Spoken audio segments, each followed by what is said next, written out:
नमस्कार, आप देख रहे हैं खबरों की गंगोत्री, साथ में आपके शिखा ठाकुर। टिहरी के सिद्धपीठ सुरकंडा देवी मंदिर पहुंचे मुख्यमंत्री पुष्कर सिंह धामी। इस दौरान उन्होंने मां सुरकंडा देवी के दर्शन कर विधिवत पूजा अर्चना की और देश प्रदेश की सुख समृद्धि की कामना की। इसी बीच सीएम ने श्रद्धालुओं के साथ बातचीत कर उनसे यात्रा के संबंध में इन्फॉर्मेशन ली। श्रद्धालु अपने बीच मुख्यमंत्री को देखकर काफी खुश नजर आए और उन्होंने मुख्यमंत्री के साथ सेल्फी भी ली। मुख्यमंत्री पुष्कर सिंह धामी ने स्थानीय दुकानदारों से भी बातचीत कर उनका हालचाल जाना। मुख्यमंत्री ने स्थानीय स्वयं सहायता महिला समूह की महिलाओं ने उत्पादित स्थानीय सामग्री की भी खरीदारी उनसे की। शीतकालीन यात्रा एक हमारा नया अध्याय शुरू हुआ है और ये हमारे पूरे उत्तराखंड के लिए एक बहुत बड़ी स्कीम साबित होगी आने वाले समय में। और हमारे जो लोग केवल जिस समय यात्रा चलती है उसी समय काम होता है और 6 महीने जो है उनका सब बंद रहता है, सारा कारोबार बंद हो जाता है। तो शीतकालीन यात्रा इस बार जो प्रारंभ की है उसके बहुत अच्छे अनुभव आए हैं और 35,000 से भी ज्यादा लोगों ने अभी तक शीतकाल में विभिन्न स्थानों के दर्शन किए हैं, विभिन्न स्थानों पर गए हैं और ये संख्या लगातार बढ़ रही है। देश के लोगों के सामने पहुंचा रहे हैं और लोग आ रहे हैं और यहाँ की एक अच्छी हवा, अच्छा पर्यावरण और अच्छी धूप का आनंद ले रहे हैं। जहां देश के विभिन्न स्थानों पर आज धूप नहीं आ रही है, आप यहां देख रहे हैं, हम सब लोग देख रहे हैं और तमाम आज जो हमारे यहां पर पर्यटक आए हुए हैं वो सब एक अच्छा अनुभव लेकर जा रहे हैं और इसके परिणाम अच्छे होंगे और आगे और अच्छा ये चलेगा। ये हमारी आर्थिकी को भी बहुत बढ़ाएगा, हमारे लिए बहुत बड़ा गेम चेंजर साबित होगा। इसी बीच सीएम धामी ने सभी लोगों को नववर्ष की बधाई और शुभकामनाएं देते हुए कहा कि उत्तराखंड में पहली बार शीतकालीन यात्रा शुरू की गई है। इसके अच्छे परिणाम नजर आ रहे हैं। काफी संख्या में श्रद्धालु शीतकालीन यात्रा पर यहां पर पहुंच रहे हैं। सीएम धामी ने यह भी कहा कि उत्तराखंड देवभूमि है, राज्य के हर मंदिर का अपना अलग महत्व है। उन्होंने कहा कि प्रदेश के सभी प्रमुख मंदिरों को शीतकालीन यात्रा हेतु तैयार किया जा रहा है और अधिकांश स्थलों पर तैयारियां पूर्ण कर ली गई है, जिनका असर आज इस श्रद्धालुओं की संख्या को देखकर लगाया जा सकता है। देखिए, सभी पर्यटक स्थल और सभी हमारे धार्मिक स्थल, हमारे देव स्थान जैसे मैया सुरकंडा का स्थान है, अन्य स्थान है, हमारे बहुत सारे स्थान। मैंने ओंकारेश्वर जहाँ ऊखीमठ में भगवान केदार का शीतकालीन प्रवास होता है, वहां से इस यात्रा को प्रारंभ किया था। तो ऐसे सभी स्थान हम उसको नवनिर्माण और पुनर्निर्माण की ओर आगे बढ़ा रहे हैं।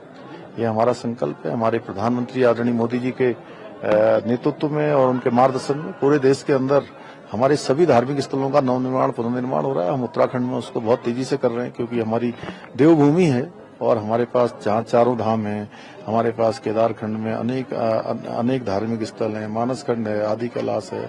सभी स्थानों को हम अच्छा बना रहे हैं और समेकित रूप से पूरे राज्य के अंदर लोग आए और सभी स्थानों के दर्शन करें और एक अच्छा अनुभव यहाँ से लेकर जाएं। वहीं सीएम धामी ने अपने सोशल मीडिया प्लेटफॉर्म एक्स पर लिखा है, रोपवे के माध्यम से टिहरी में मां सुरकंडा देवी मंदिर पहुंचकर माता रानी के दर्शन किए। हमारी सरकार ने रोपवे के निर्माण से बड़ी संख्या में श्रद्धालु यहां पर पहुंच रहे हैं, जिसके फलस्वरूप स्थानीय लोगों की आजीविका में वृद्धि हुई है।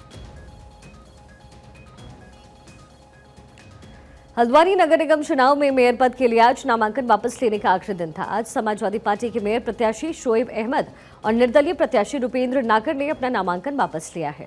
वहीं सिटी मजिस्ट्रेट एपी वाजपेयी ने बताया शोएब और रुपेंद्र नागर ने अपना नामांकन वापस लिया है। इसके बाद अब मेयर पद के लिए 10 प्रत्याशी निर्वाचन के लिए फाइनल किए गए। माननीय हमारे यशस्वी प्रधानमंत्री आदरणीय नरेंद्र मोदी जी और पुष्कर सिंह धामी जी द्वारा किए निरंतर विकास कार्यों के क्रम में आज हमारे रुपेंद्र नागर जी ने भी कहा कि शहर के विकास के लिए एक जो हमने आज बातचीत करी है उसका एक बहुत अच्छा खाका हमारे बीच में खिंचा है और इन्होंने कहा है कि मैं आपको समर्थन देता हूं, क्योंकि विकास करने का यदि किसी का लक्ष्य है तो भारतीय जनता पार्टी का है। और विकास की कई इन्होंने चर्चाएं भी इनसे करी हैं कि इनके आधार पर भी कुछ चीजें हमारे को प्राप्त हुई हैं, उन पर भी विकास के लिए बातचीत करी जाएगी। एक बड़ी सकारात्मक बात हुई है और आपने हमारे प्रत्याशी को समर्थन दिया, मैं बहुत बहुत आपका धन्यवाद और आभार भी व्यक्त करता हूँ। जो अधिसूचना निर्गत की गई थी उसके तहत आज 4 बजे तक नाम वापसी हेतु तिथि नियत की गई थी। नगर निगम हल्द्वानी में कुल 12 उम्मीदवारों द्वारा नाम निर्देशन पत्र दायर किए गए थे, जिसमें से 2 व्यक्तियों द्वारा आज अपना नामांकन वापस लिया गया है।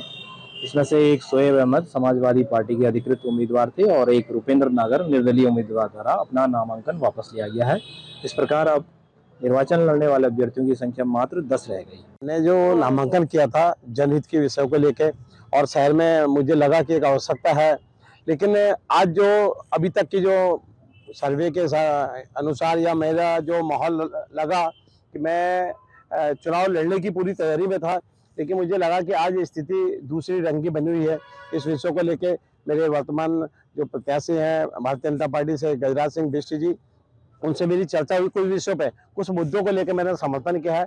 मैंने नाम वापसी उनके समर्थन में इसलिए किया है कि उस विषयों पे चर्चा की है कि शहर के नगर निगम में जो आने वाले प्राइमरी स्कूल है, इनका बहुत ही सीबीएसई की तर्ज पर इनको बढ़ाया जाए, जिससे क्षेत्र के गरीब लोग, क्योंकि सीबीएसई स्कूलों में वो एडमिशन नहीं करा पाते हैं, उन प्राइमरी स्कूलों को डेवलप करने के लिए मेरी प्राथमिकता है। देहरादून में आज नगर निकाय चुनाव में नाम वापसी का अंतिम दिन था और इस दौरान कई पार्टियां अपने बागियों को मनाने में लगी रही। इस मौके पर बीजेपी के प्रदेश अध्यक्ष महेंद्र भट्ट ने कहा कि बीजेपी एक संगठित पार्टी है और उसके कार्यकर्ता भी पार्टी के सभी आदेशों का पालन करते हैं। अगर कुछ लोग बागी हुए हैं तो उन्हें मना लिया जाएगा, लेकिन अगर कोई पार्टी के आदेशों का उल्लंघन करता है तो उसे त्वरित रूप से उस पर कार्रवाई कर बाहर का रास्ता दिखाया जाएगा। इच्छुक थे टिकट के, लेकिन टिकट का निर्णय नहीं हुआ।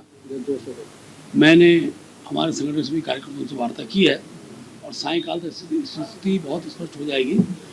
हमारी कोशिश है कि लगभग सभी स्थानों पर भारतीय जनता पार्टी के जो प्रत्याशियों के पक्ष में सब लोग नामांकन वापस ले लें और उसके परिणाम से आज सायंकाल तक आ जाएंगे। अभी तक की हमारी जानकारी के अनुसार है कि लगभग कल 25 की संख्या जो निकल कर आई थी, वो ठीक उससे भी कम की स्थिति में हम कल तक ले आए थे। बातचीत हमारी हो चुकी थी।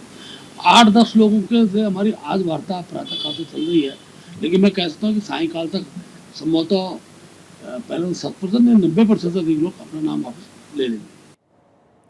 कोटद्वार के कालागढ़ टाइगर रिजर्व में अगले 15 दिनों के लिए हाई अलर्ट घोषित किया गया है। सूत्रों से मिली जानकारी के मुताबिक जंगली जानवरों के अंगों का तस्करी करने वाला कुख्यात बावरिया गैंग के गिरोह जंगल में घुसने की फिराक में है। इस बार इस गिरोह में महिलाओं के भी साथ रहने की सूचना मिली। इसके बाद केटीआर की स्पेशल वुमेन टीम ने रात भर उत्तर प्रदेश की सीमाओं पर चेकिंग की है।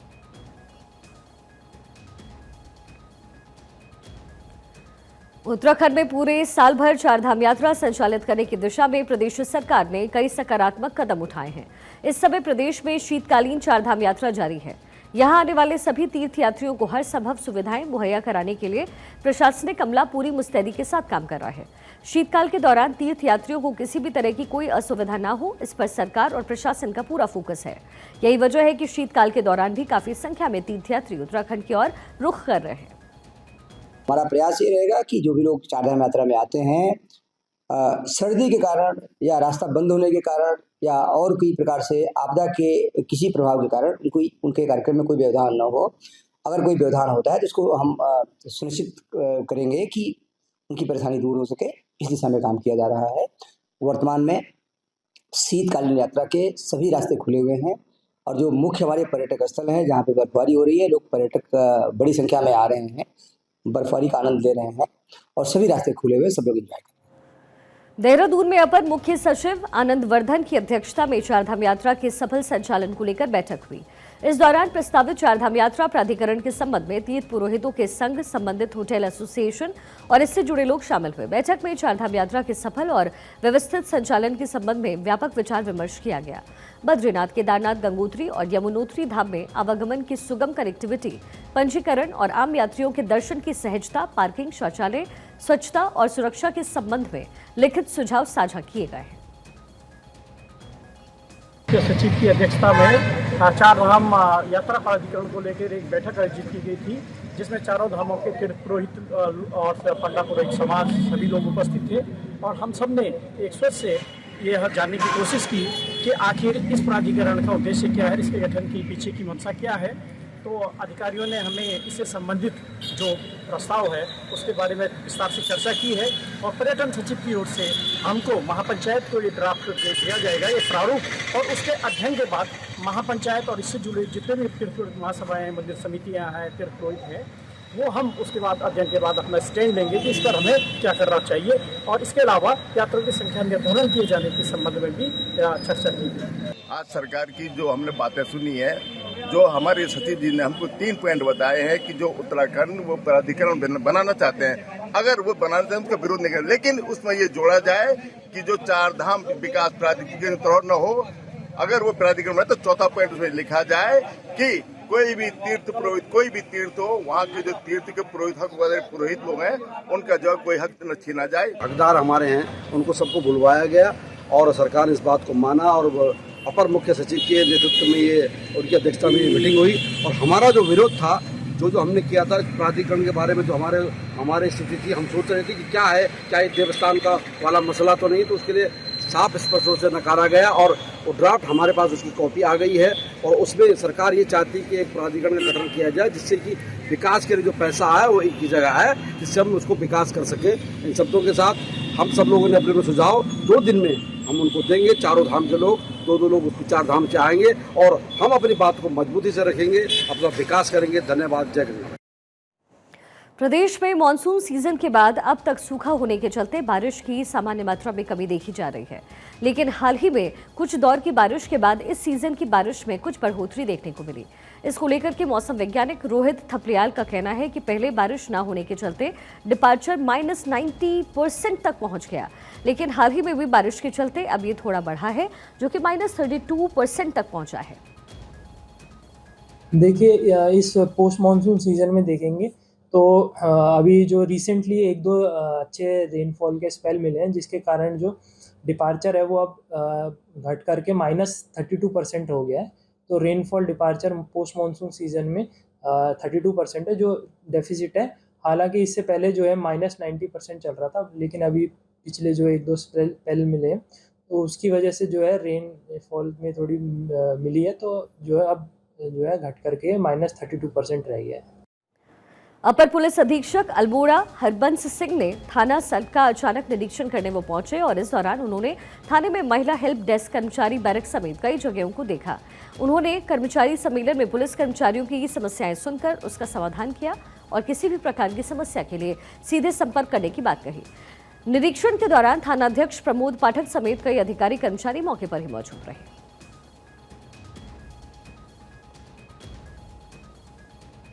हरिद्वार दिल्ली हाईवे पर भीषण सड़क हादसा हुआ है। हादसे में 4 कार सवार की दर्दनाक मौत हो गई, जबकि गंभीर रूप से जख्मी एक युवक का एम्स में इलाज चल रहा है। आपको बता दें, दुर्घटना बहादुराबाद थाने के पास शनिदेव मंदिर के सामने हुई। रुड़की की ओर से आ रही यात्रियों की कार सड़क किनारे खड़े ट्रक में जा टकराई। थानाध्यक्ष नरेश राठौड़ ने बताया है मृतकों के नाम केहर सिंह, आदित्य, मनीष और प्रकाश हैं, जबकि घायल महिपाल को ऋषिकेश एम्स में भर्ती करवाया गया।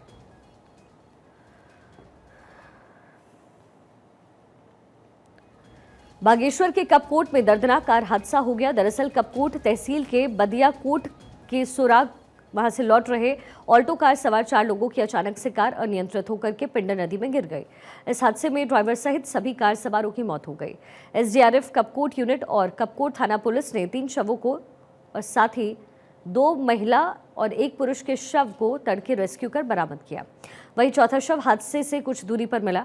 पुलिस ने शव को परिजनों को सौंपकर मामले की जांच में फिलहाल पुलिस जुटी है। विकासनगर के हरबटपुर में पिकअप और कार में जोरदार भिड़ंत हुई, जिसमें आर्टिका सवार योगेश की हालत इलाज के दौरान मौत हो गई। वहीं पिकअप सवार 2 युवक गंभीर रूप से घायल। टक्कर इतनी जोरदार थी कि दोनों गाड़ियों के परखच्चे उड़ गए।